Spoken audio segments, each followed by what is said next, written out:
ಇತ್ತೀಚೆಗಷ್ಟೇ ಕೃಷಿಕ ಸಮಾಜದ ವಿರುದ್ಧ ಆರ್ ಪ್ರಭಾಕರ್ ಸಾರ್ವಜನಿಕವಾಗಿ ಗಂಭೀರ ಆರೋಪ ಮಾಡಿದರು. ಕೃಷಿಕ ಸಮಾಜವು ಇತ್ತೀಚೆಗೆ ಕಮರ್ಷಿಯಲ್ ಆಗ್ತಾ ಇದೆ, ಅಲ್ಲಿ ರೈತರನ್ನ ಕಡೆಗಣಿಸಲಾಗ್ತಾ ಇದೆ, ಅವ್ಯವಹಾರ ನಡೀತಾ ಇದೆ. ಕೃಷಿ ಮೇಳಕ್ಕೆ ರೈತರನ್ನ ಕರೆದಿಲ್ಲ, ನಮ್ಮನ್ನು ಕೂಗಿಲ್ಲ, ಅವರವರೇ ಹೋಗಿದ್ದಾರೆ. ಜೊತೆಗೆ ಕೃಷಿಕ ಸಮಾಜದ ಕಚೇರಿಯಲ್ಲಿ ರೈತರು ಕೂರಲು ಸರಿಯಾದ ಜಾಗವೇ ಇಲ್ಲ, ಆದರೆ ಅವರು ಕೂರಲು ಎಸಿ ಹಾಕಿಸಿ ಕೊಠಡಿಗಳನ್ನು ಮಾಡಿಸಿದ್ದಾರೆ. ನಾನು ಮನಸ್ಸು ಮಾಡಿದ್ರೆ ನನ್ನ ಹಣದಲ್ಲಿ ಎಸಿ ರೂಮ್ ಮಾಡಿಸ್ತಾ ಇದ್ದ. ಇವರಿಗೆ ರೈತರ ಸಮಸ್ಯೆಗಳನ್ನ, ಮಾರುಕಟ್ಟೆಯ ಸಮಸ್ಯೆಗಳು ಗೊತ್ತಿದೆಯಾ ಅಂತ ಟೀಕಿಸಿದ್ರು. ಇನ್ನು ಈ ವಿಚಾರ ನಮ್ಮ ವಾಹಿನಿಯಲ್ಲಿ ಪ್ರಸಾರವಾಗ್ತಾ ಇದ್ದಂತೆ ಹಲವು ಕೃಷಿಕ ಸಮಾಜದ ಮುಖಂಡರು ಆರ್ ಪ್ರಭಾಕರ್ ವಿರುದ್ಧ ಸಿಡಿತೆದ್ರು. ಅದರಲ್ಲೂ ಆನೆಪುರ ಹನುಮಂತಪ್ಪ ಅವರು ಆರ್ ಪ್ರಭಾಕರ್ ಅವರ ಹೇಳಿಕೆಯನ್ನು ತೀವ್ರವಾಗಿ ಖಂಡಿಸಿ ಅವರ ವಿರುದ್ಧ ದಾಖಲೆಗಳ ಸಮೇತ ವಾಗ್ದಾಳಿ ನಡೆಸಿದ್ರು. ಜೊತೆಗೆ ದ್ಯಾಪಸಂದ್ರ ಸೊಸೈಟಿಯಲ್ಲಿ ಪ್ರಭಾಕರ್ ಅವರಿಂದ ಅವ್ಯವಹಾರ ನಡೆದಿದೆ ಎಂಬ ಸ್ಫೋಟಕ ಮಾಹಿತಿಯನ್ನು ಹೊರಹಾಕಿದ್ರು. ಇನ್ನು ಜೊತೆಗೆ ಕೃಷಿಕ ಸಮಾಜವನ್ನು ಕಮರ್ಷಿಯಲ್ ಎನ್ನುವ ಹೇಳಿಕೆಯ ವಿರುದ್ಧವೂ ಮುಖಂಡರೆಲ್ಲ ತೀವ್ರ ಟೀಕಾಹಾರ ನಡೆಸಿದ್ರು. ಇದೇ ವಿಚಾರವಾಗಿ ಸ್ಪಷ್ಟನೆ ನೀಡಲು ಕರೆದಿದ್ದ ಸುದ್ದಿಗೋಷ್ಠಿಯಲ್ಲಿ ಮಾತನಾಡಿದ ಆನೆಪುರ ಹನುಮಂತಪ್ಪ ಹಾಗೂ ನಾರಾಯಣಗೌಡ ಹಾಗೂ ಮುಖಂಡರು ದ್ಯಾಪಸಂದ್ರದ ಸೊಸೈಟಿಯಲ್ಲಿ ನಡೆದಿರುವ ಅವ್ಯವಹಾರವನ್ನು ಮುಚ್ಚಿಡಲು ಆರ್ ಪ್ರಭಾಕರ್ ಈ ರೀತಿ ಆರೋಪ ಮಾಡ್ತಾ ಇದ್ದಾರೆ. ಅದರಲ್ಲೂ ನಮ್ಮ ಕೃಷಿಕ ಸಮಾಜವನ್ನು ಕಮರ್ಷಿಯಲ್ ಅನ್ನೋದು ಸರಿಯಲ್ಲ. ನಾವು ನಮ್ಮ ಹಣದಲ್ಲಿ ಕಟ್ಟಡವನ್ನು ಕಟ್ಟಿಸಿ ಬಾಡಿಗೆ ಹಣ ಬರುವಂತೆ ಮಾಡಿಕೊಂಡಿದ್ದೇವೆ. ನಾವು ಯಾರ ಬಳಿಯೂ ಕೈ ಚಾಚಿಲ್ಲ. ದ್ಯಾಪಸಂದ್ರದ ಸೊಸೈಟಿಯಲ್ಲಿ ಅವ್ಯವಹಾರ ನಡೆದಿರುವ ಬಗ್ಗೆ ನಾವು ಮಾಡಿರುವ ಆರೋಪ ಸುಳ್ಳಲ್ಲ. ಹಾಗಿದ್ರೆ ಬನ್ನಿ, ಎದುರಿಗೆ ದಾಖಲೆ ಕೊಡ್ತೀವಿ. ನಾವು ಕೃಷಿ ಮೇಳಕ್ಕೆ ಹೋಗುವಾಗ ಪ್ರಭಾಕರ್ ಹಾಗೂ ರೈತರಿಗೂ ಆಹ್ವಾನ ನೀಡಿದ್ದೇವೆ, ಆದರೆ ಯಾರೂ ಬಂದಿಲ್ಲ. ಕೃಷಿಕ ಸಮಾಜಕ್ಕೆ ಸರ್ಕಾರದಿಂದ ಯಾವುದೇ ರೀತಿಯ ಅನುದಾನ ಬಂದಿಲ್ಲ. ನಾವು ಜಿಪುಣತನ ಮಾಡಿಕೊಂಡು ಹಣವನ್ನು ಉಳಿಸಿ ಅದರಲ್ಲಿ ಕೆಲಸ ಮಾಡಿಸ್ತಾ ಇದ್ದೇವೆ. ಹೇಗಿರುವಾಗ ಆರ್ ಪ್ರಭಾಕರ್ ಮಾಡಿರುವ ಆರೋಪದಲ್ಲಿ ಯಾವುದೇ ರೀತಿಯ ಅರ್ಥವಿಲ್ಲ. ಜೊತೆಗೆ ನಾವು ಅವರ ಬಗ್ಗೆ ಮಾಡಿರುವ ಆರೋಪಗಳಲ್ಲೂ ಸುಳ್ಳಿಲ್ಲ ಎಂಬ ಸತ್ಯವು ಅಂತ ಕಡ್ಡಿ ಮುರಿದಂತೆ ಹೇಳಿದ್ದಾರೆ. ಕೂಡಿಟ್ಟು ನಾವು ಜಿಪುಣತನ ಮಾಡಿ ಇವತ್ತು ಈ ಮಟ್ಟಕ್ಕೆ ಇವತ್ತಿನ ದಿವಸ ನಾವಿಲ್ಲಿ ಕಾಫಿ ಟೀ ಏನೋ ತರಿಸ್ಕೊಂಡು ನಾವು ಮಾಡ್ತೀವಿ. ಆದರೆ ಅದನ್ನ ನಾವು ಕೃಷಿ ಸಮಾಜ ಅದು ಅವತ್ತಿನ ದಿವಸ ಇದುವರೆಗೂ ಸಹ ನಾವು ಕೈನಿಕ ಕೊಟ್ಕೊಂಡ್ಬಂದಿದ್ದೀವಿ. ಬೆಂಗಳೂರಿಗೆ ಆಫೀಸ್ ಕೆಲಸಕ್ಕೆ ಹೋಗಲಿ ನಾವೇ ಕೊಟ್ಟಿದ್ವಿ. ಎಲ್ಲ ನಾವು ಮಾಡಿದ್ನಿಕ ಇವತ್ತು ನಾವು ಜಿಪುಣತನ ಮಾಡಿಲ್ಲ ಕೆಲಸ ಮಾಡೋದಕ್ಕೆ ಇವತ್ತು ಬಂದ್ವಿ. ಬಟ್ ಈ ಸ್ಟೇಟಲ್ಲೂ ಅಷ್ಟೇ, ಸ್ಟೇಟಲ್ಲಿರ್ತಕ್ಕಂಥ ಕೃಷಿ ಸಮಾಜ ಅದಕ್ಕೆ ಗೌರ್ಮೆಂಟ್ ಅವರು ಅಲ್ಲಿ ಕೊಡಲ್ಲ. ಅಲ್ಲಿ ಸಹ ಹಿಂಗೆ ಎಲ್ಲ ಇದು ಕೊಟ್ಟಿರೋದು. ಅಗ್ರಿಕಲ್ಚರ್ ಬಿಲ್ಡಿಂಗ್ ಕೊಟ್ಟಿದ್ದಾರೆ, ಅಗ್ರಿಕಲ್ಚರ್ ಅಲ್ಲ ಇದು ಕಮರ್ಷಿಯಲ್ ಟ್ಯಾಕ್ಸ್ ಕೊಟ್ಟಿದ್ದಾರೆ, ಬ್ಯಾಂಕ್ಗಳು ಕೊಟ್ಟಿದ್ದಾರೆ, ಎಲ್ಲ ಪೂರ್ತಿ ಕೊಡ್ತಾರೆ. ಆ ಬರೋ ಬಾಡಿಗೆಯಿಂದ ನಮ್ಮ ವಹಿವಾಟುಗಳು ಇಡೀ ರಾಜ್ಯಕ್ಕೆ ನಾವು ಬಿಲ್ಡಿಂಗ್ ಕಟ್ಟೋಕ್ಕೆ ಅಲ್ಲಿಂದ ಒಂದು 10 ಲಕ್ಷ 20 ಲಕ್ಷ ಕೊಡ್ತಾರೆ. ಇದು ವಹಿವಾಟ ಅಲ್ಲಿರೋದು. ಕಮರ್ಷಿಯಲ್ ಆಗಿಬಿಟ್ಟಿದೆ ಅಂತ ಹೇಳೋದಕ್ಕೆ ನಾವು ಆಗ್ತೀವಿ. ಅದು ಬಿಟ್ಟರೆ ನಮ್ಗೆ ಬೇರೆ ಸೋರ್ಸೇ ಇಲ್ಲ ಅಂತ ಇಟ್ಕೊಳ್ಳಿ. ಇನ್ಯಾರು ಗೌರ್ಮೆಂಟಿಗೆ ಬಹುಶಃ ಅದನ್ನ ತಿಳ್ಕೊಂಡಿರ್ಬೋದು. ಇದು ಕಮರ್ಷಿಯಲ್ ಆಗ್ಬಿಟ್ಟಿದೆ, ಸರ್ಕಾರನಿಕ್ಕೆಲ್ಲ ದುಡ್ಡು ಬರ್ತದೆ. ಸರ್ಕಾರನಿಂದ 1 ರೂಪಾಯಿ ತಗೊಂಡಿಲ್ಲ, ಕೊಡೋದು ಇಲ್ಲ ಸರ್ಕಾರದಲ್ಲಿ. ಇದು ಈ ಒಂದು ವ್ಯವಸ್ಥೆ. ಮತ್ತು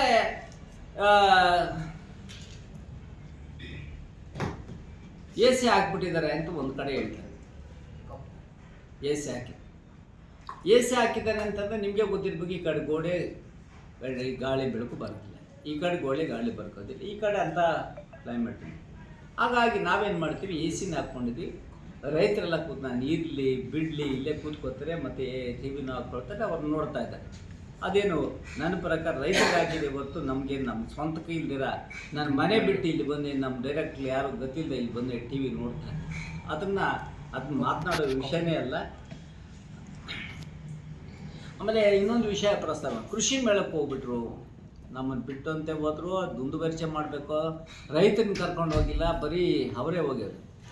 ಇಲ್ಲಿರ್ತಕ್ಕಂಥ 15 ಜನ ರೈತರು ಡೈರೆಕ್ಟ್ರು ರೈತರೇ, ಪಾಣಿ ಇರ್ತಕ್ಕಂಥವನ್ನೇ ಇಲ್ಲ ಡೀಲ್ ಮಾಡೋದು. ನಾನು 15 ಜನ ನಾವು ರೈತರೇ. ನಾವೇನು ಮಾಡಿದ್ವಿ, ಪೂರ್ವಭಾವಿ ಸಭೆ ಕರೆದ್ವಿ.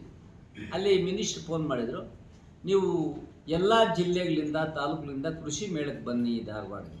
ನೀವೇನಾಗ ಯಾವ ಥರ ಬರ್ತೀರಿ ಏನು ಅಂತ ಅವ್ರು ಕೇಳಲಿಲ್ಲ. ಯಾಕಂದ್ರೆ ಒಬ್ಬ ಮಿನಿಸ್ಟ್ರು, ಅಗ್ರಿಕಲ್ಚರ್ ಮಿನಿಸ್ಟ್ರು. ಆಮೇಲೆ ಆಯಿತು ಅಂತ ಎಲ್ಲರೂ ಒಪ್ಕೊಂಡ್ರು. ಅವ್ರವ್ರ ಕೆಪಾಸಿಟಿ ಬರ್ತಾರೆ ಅಂತ. ನಾವೇನು ಮಾಡಿದ್ವಿ, ಇಲ್ಲಿ ಪೂರ್ವಭಾವಿ ಸಭೆ ಕರೆದೆ. ಈತನಿಗೂ ಕರೆದ್ವಿ, ಯಾಕೆ ನಿಮ್ಮ ಪ್ರಭಾ ಕರೆದ್ವಿ, ಬಂದಿಲ್ಲ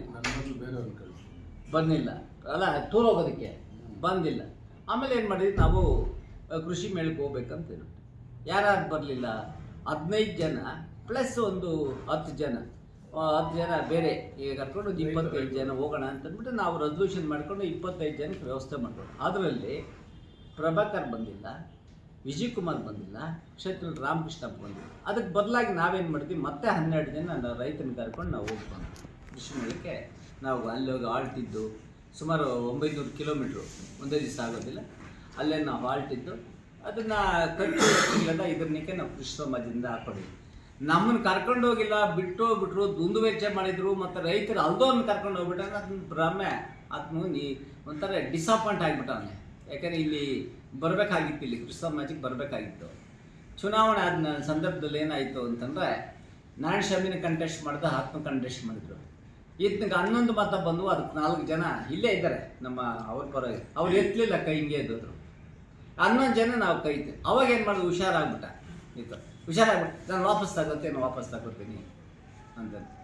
ಅದು ಡಿಸಪಾಯಿಂಟ್ ಆಗಿ ಅದನ್ನ ಭಾಳ ಆಸೆ ಇಟ್ಕೊಂಡು ಇಲ್ಲೇನು ಒಕ್ಕಲಿಗರಿದ್ದಾರೆ ಎಲ್ಲ ನನ್ನ ಕೈ ಎತ್ಬಿಡ್ತಾರ ಅಂತ ಬಂದಿದ್ದೆ. ಅದನ್ನು ಪಿ ನಾರಾಯಣ ಸ್ವಾಮಿಗೆ ಹಾಕಲ್ಲ ಅಂತ ನಂದು ಕ್ಲಿಯರ್ ಆಗೋಯ್ತು. ಈ ಆ್ಯಪ್ ಅಲ್ಲಿನಿಂದ ಇದಕ್ಕೆ ಸ್ಟಾರ್ಟ್ ಆಗಿತ್ತು. ಅಲ್ಲಿಂದ ಇಲ್ಲಿ ಸಭೆಗೆ ಮೀಟಿಂಗ್ ಬರೋಕ್ಕೆ ಒಂಥರ ಬೇಜಾರಾಗಿ ಅದನ್ನ ಬರ್ತಾಯಿಲ್ಲ. ಬರ್ದಿದ್ದು ಯಾವುದಾವುದೋ ಕಾರಣ ನೋಟಿಸ್ ಕೊಡಲಿಲ್ಲ, ಅದು ಕೊಡಲಿಲ್ಲ, ಇದು ಎಲ್ಲ ಮೀಟಿಂಗ್ಲಿಗೂ ಕೊಡ್ತೀವಿ. ಆಮೇಲೆ ನಾವು ಮೀಟಿಂಗ್ ನೋಟಿಸ್ ಕೊಟ್ವಿ.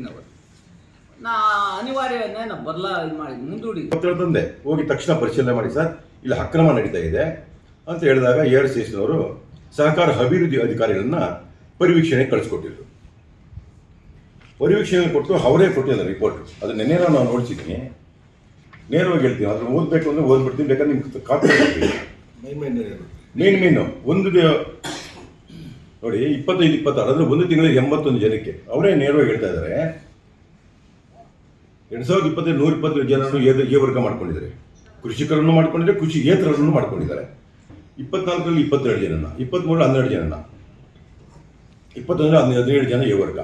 ಇಲ್ಲಿ ಮೊನ್ನೆ ಏನಾಗಿದೆ, ಕಳೆದ 5 ವರ್ಷಗಳಲ್ಲಿ ಯಾವುದೇ ಬಿ ವರ್ಗದ ನಾಮಿನಲ್ ಸದಸ್ಯರು ಮಾಡಿಕೊಂಡಿರುವುದು ಕಂಡು ಬಂದಿರೋದಿಲ್ಲ.